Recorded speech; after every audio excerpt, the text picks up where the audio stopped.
جناب نبی کریم صلی اللہ علیہ وآلہ وسلم کا ارشاد ہے، اللہ تعالیٰ اس قوم کو گناہوں اور برائیوں سے پاک نہیں کرتا جس میں کمزور کو طاقتور سے اپنا حق بغیر مشقت کے نہیں ملتا، یعنی کمزور کو ذلیل و خوار کر کے بگا کر اور تاخیر سے اس کا حق دیا جاتا ہے۔ رسول اللہ صلی اللہ علیہ وآلہ وسلم نے فرمایا،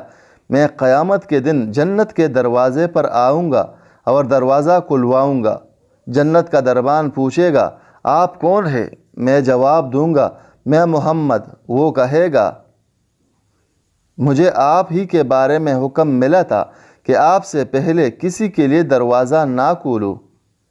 سیدنا ابو ہریرہ رضی اللہ عنہ بیان کرتے ہیں کہ رسول اللہ صلی اللہ علیہ وآلہ وسلم نے فرمایا،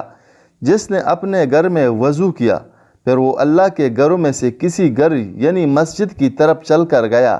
تاکہ اللہ کے فرضوں میں سے ایک فریضہ نماز کو ادا کرے، تو اس دوران اس کے دونوں قدموں میں سے ایک قدم گناہ مٹاتا ہے اور دوسرا قدم درجہ بلند کرتا ہے۔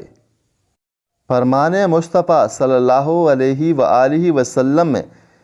قیامت کے دن کا حجر اسود اس صورت میں آئے گا کہ اس کی 2 آنکھیں ہوں گی جس سے یہ دیکھے گا، اور اس کی زبان ہوگی جس سے یہ ان لوگوں کی شفاعت کرے گا جنہوں نے اسے حق کے ساتھ بوسہ دیا تھا۔